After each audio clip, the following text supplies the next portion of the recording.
تقول في نص لك: ليست دراسة إنها انطباعات. الشعوب التي تغلب فيها روح الاهتمام بالأدب والفولكلور وربما التدين السطحي أقرب إلى التخلف وأكثر ارتباكا في الرؤية السياسية. والسؤال: كيف نفهم هذا الربط بين السعي إلى الثقافة والتخلف؟ مقارنة بين شعوب في العالم، وهنا يمكن أن نقسم المجتمعات بالدرجة الأولى إلى قسمين: قسم غربي وقسم شرقي. إجمالا نجد أن الغربيين لم يتقدموا إلا بعد أن أسسوا للعلم،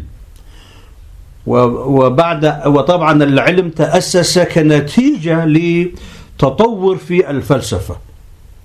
هذه الشعوب استطاعت أن تصل إلى تأسيس لحياة ديمقراطية مبنية على أبحاث ودراسات معمقة خلال أزمان طويلة، لذلك استقرت وبالتالي اتجهت إلى الإنتاج الملموس الذي يخدم المجتمع.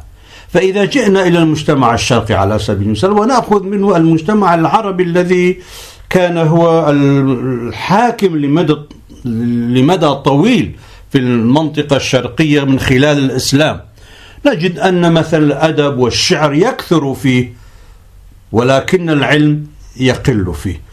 وكنتيجة لهذه الحالة فإنهم لم يتوفقوا إلى تأسيس حالة سياسية اجتماعية واضحة المعالم ثابتة الخطى.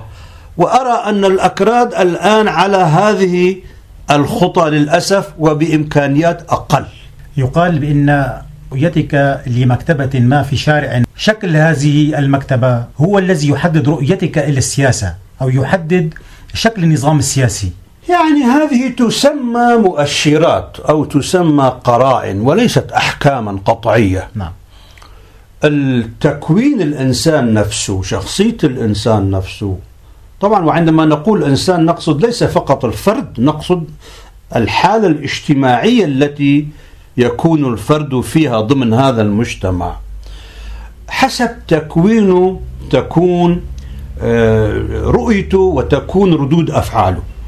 فهذا الإنسان مثلا كان واعيا ومثقفا، طبيعة الحال عندما يمر في الأسواق أكثر ما تستهويه المكاتب، ولا أظن أن شكل المكاتب هي التي تهمه بقدر ما مضامين هذه المكتبات، ما هي الكتب الموجودة فيها، مثلا ما هي الأفكار الموجودة فيها. أما الشكل فهذه قضية جمالية لا علاقة لها بالثقافة تحديدا. كل الناس تحب الجمال وترتاح إلى الجمال من خلال النظر أو السمع أو الشم أو أي شيء آخر. ما أقصده هو نوعية الكتب المنشورة في تلك المكتبات. طبعا عندما تكون المكتبات كثيرة والذين يشترون الكتب كثر ونوعيات الكتب هي من النوعيات التي تحمل فكرا قيما، فهذا معناه أن المجتمع في مرحلة متقدمة. وبالتالي الحالة الثقافية في المجتمع عندما تكون متقدمة فهي تؤسس لأحوال اجتماعية أخرى متقدمة ومنها السياسة أيضا. هل هناك أمة مثقفة وأمة غير مثقفة؟ قضايا نسبية. إذا أخذنا مثلا إسبانيا، قريت خبر في إحدى المطبوعات، تطبع إسبانيا خلال سنة كتبا بقدر ما تطبعه 22 دولة عربية خلال سنة. فهذا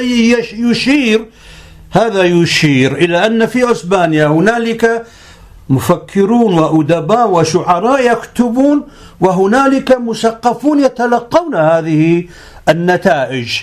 بينما معنى ذلك في البلدان العربية مثلا وغيرها من البلدان المتخلفة لا يوجد عقول ممتازة تنتج، ولا يوجد من يتفاعل مع منتوجاتهم. فهذا يعطي دلالة أن إسبانيا مستوى الثقافة فيها أعلى من مستوى الثقافة في هذه البلدان العربية. نعم. متى يمكن محاسبة السياسي من قبل المثقف؟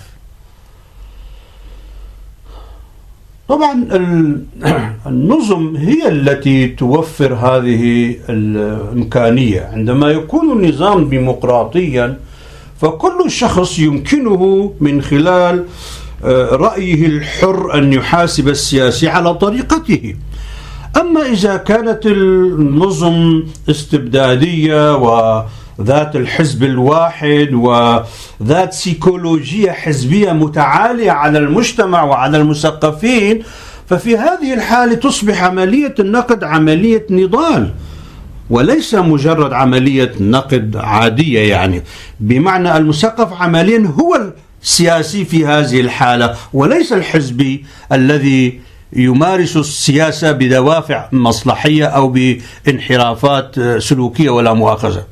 في بوست لك تقول بعضهم عمدا احترف الأكاذيب، فهل المثقف من ضمن هذا البعض؟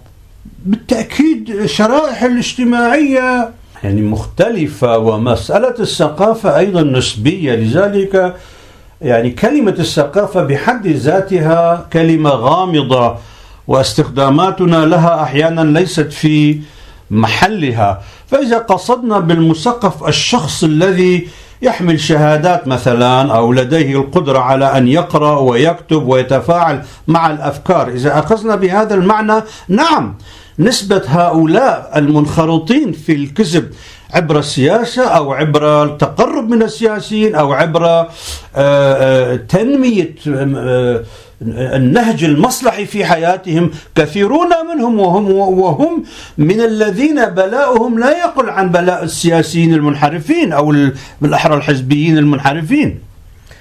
هل هناك حدود بين المثقف يجب ألا يتجاوزها لاقترابه من السياسي؟ لا توجد حدود في الحياة الاجتماعية، وإنما توجد مستويات. الأصل أن الشخصية إذا كانت نامية بشكل صحيح وتدرك موقعها ومسؤوليتها في من خلال ما هي فيه من موقع مسؤول كحزبي أو سياسي، هذا لا يرى في عمله امتيازا، وإنما يرى في عمله خاصة في ظروف النضال يرى في عمله خدمة ومسؤولية. ومنه مثلا قول الرسول عليه الصلاة والسلام سيد القوم خادمهم، ومنه قول مثلا عمر بن الخطاب إنما وليت، وأبو بكر أيضا، إنما وليت عليكم ولست بخيركم فإن أحسنت فأعينوني وإن أسأت فقوموني. ومنها مثلا الشخصيات التاريخية الشبيه نيلسون مانديلا الذي كان رئيسا وألح عليه شعبه أن يبقى رئيسا، ولكنه لم يرد أن يترك سابقة خاطئة في مجتمعه مثلا فترك الرئاسة على سبيل المثال.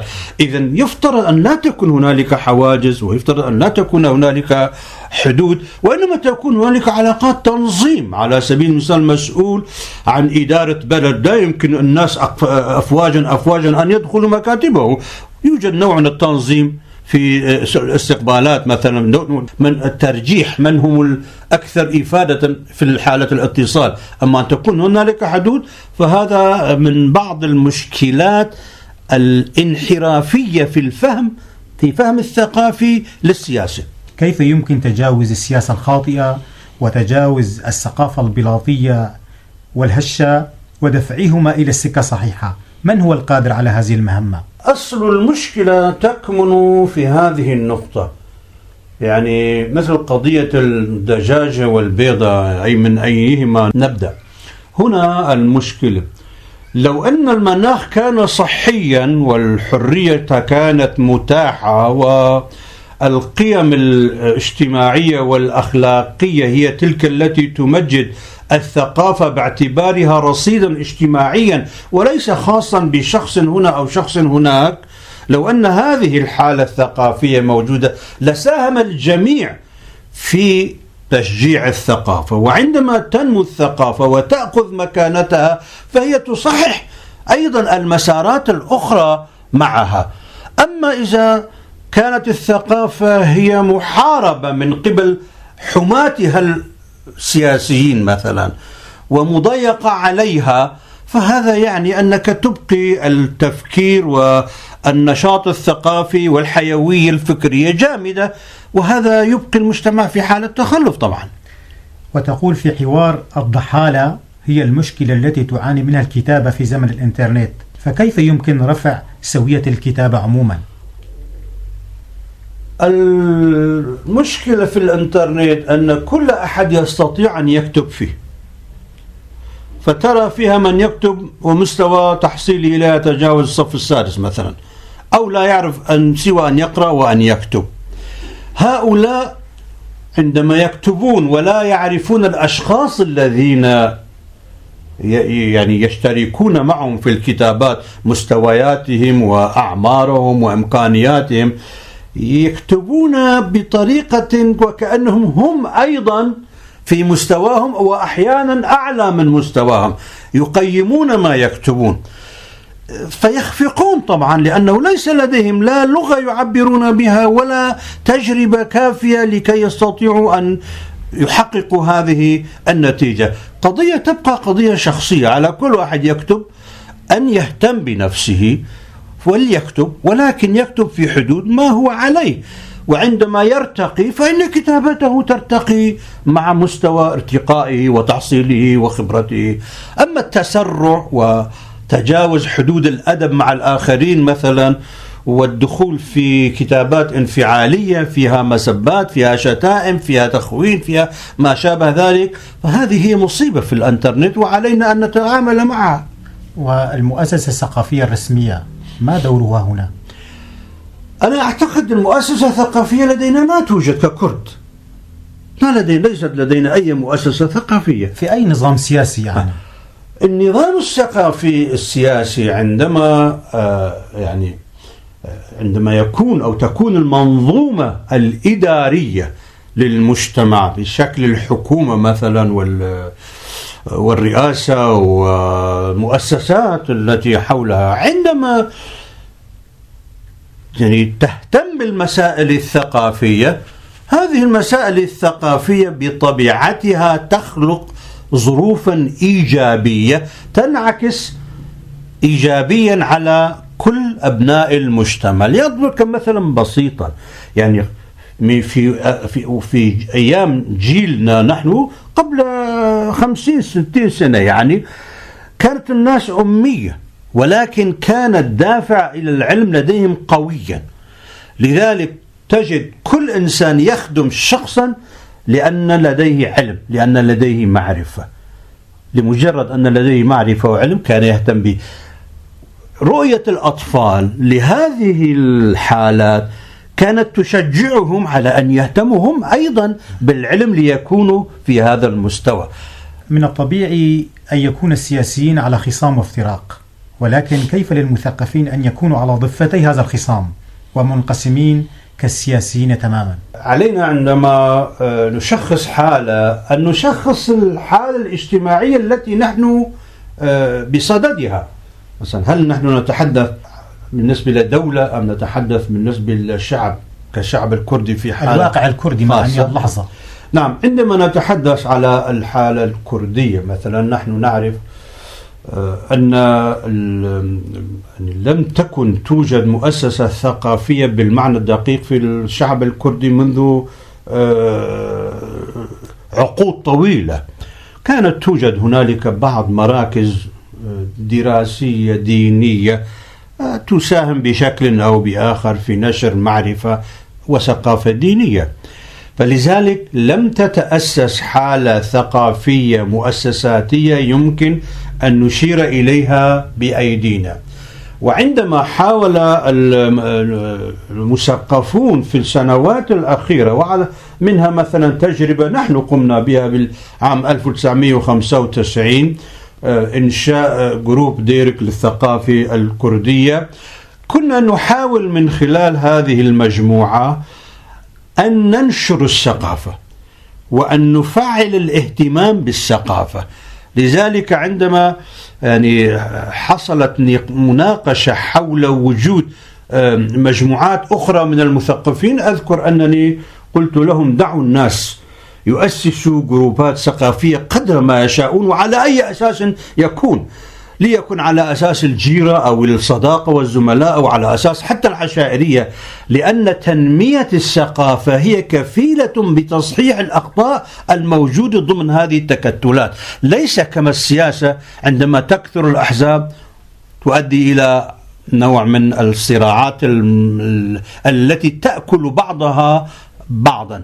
لذلك فإن عملية الثقافة الآن تمر في مرحلة حساسة جدا، وهي أن أغلب الذين يتعاملون مع الثقافة من خارج الأحزاب، ولا أقول الذين من داخل الأحزاب، متأثرين بالحالة السياسية التي مروا بها، إما من خلال كونهم كانوا حزبيين في مرحلة ما، أو كانوا قريبين من هؤلاء الحزبيين.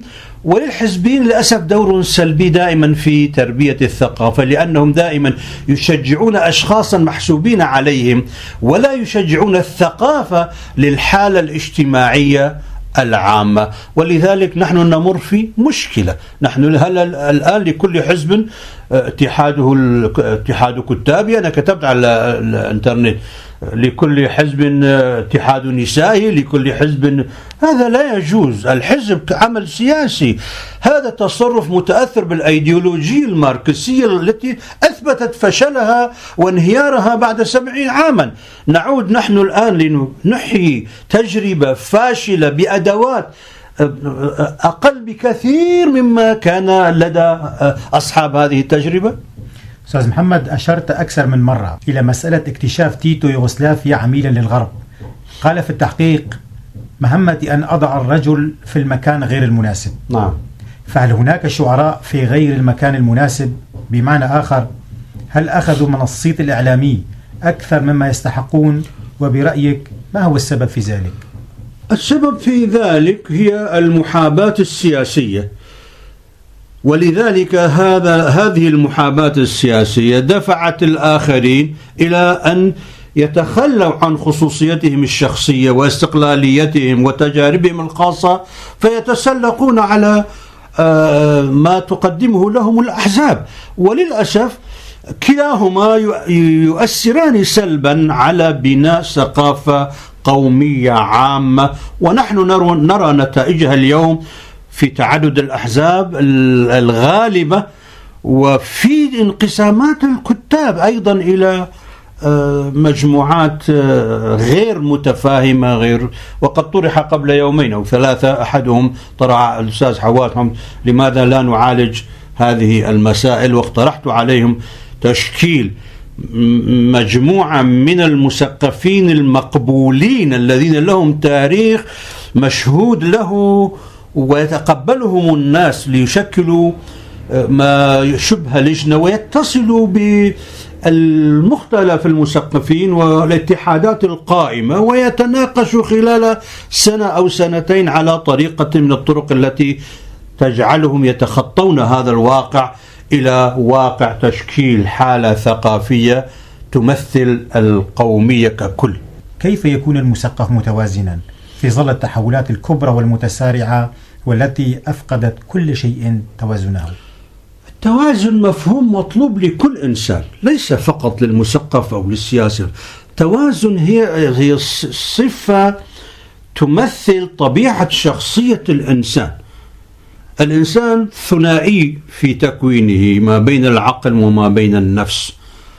طبعا القضية تحتاج توسعة أكثر، لكن نختصرها. النفس نعني بها الحالات النفسية والانفعالية مثلا، والمشاعر، وبما فيها المقصود الجانب الغرائزي في حياة الإنسان.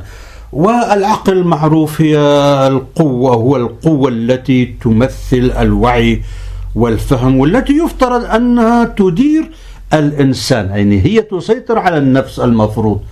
فإذا لم تكن الشخصية متوازنة، بمعنى العقل فيها حاكما على إدارة القوى النفسية الموجودة لدى الشخصية، تختل الشخصية.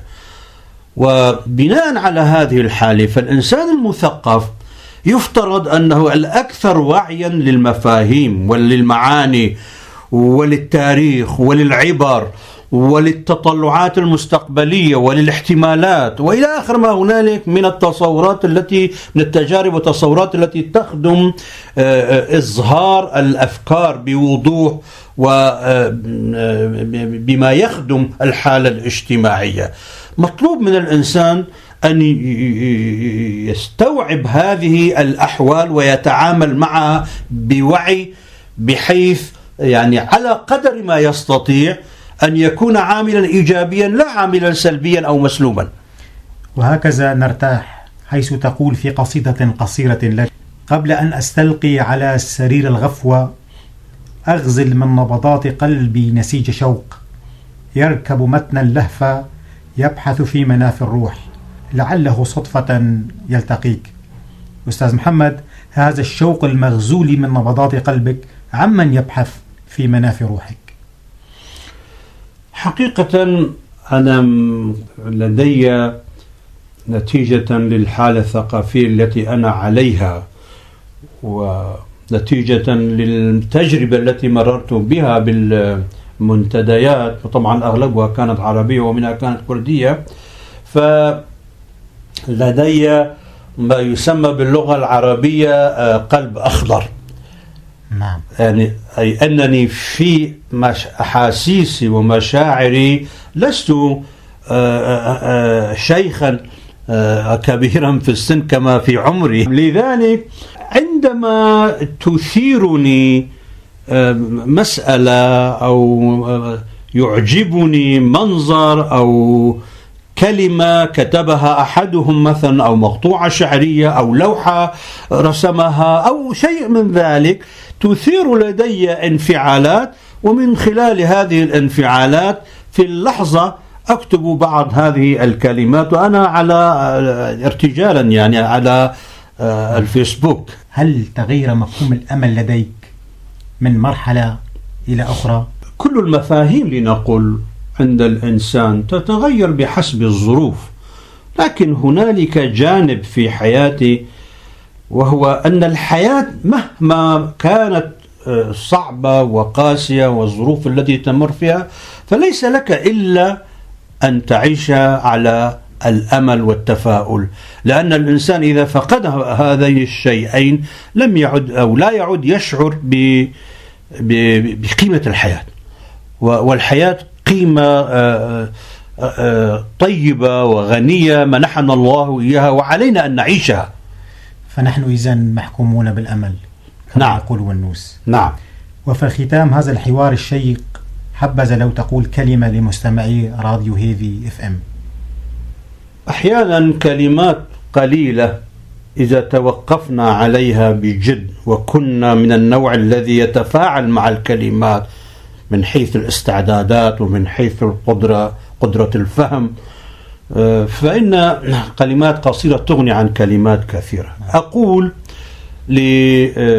للذين يعملون فيه: اعملوا بجد ولا تربطوا عملكم بأي شيء خارج طبيعة عملكم اللي أنتم عليه. وأقول لمستمعي راديو هيفي: الحياة تستحق أن تعاش، بل ويجب أن تعاش. لذلك علينا أن نفهم أن الحياة ليست جانبا واحدا، الحياة فيها كل الجوانب، وعلينا أن نعي هذه الجوانب، وإن لم نعيشها أو نحبذ أن نعيشها فلا نحرم الآخرين من أن يعيشوها. أعزائنا المستمعين، كنتم في منتدى هيفي الثقافي، وكان ضيفا عزيزا لهذا اليوم الأستاذ محمد قاسم ابن الجزيرة، وأنا محاوره فرحان كلش، وإلى فسحة ثقافية أخرى.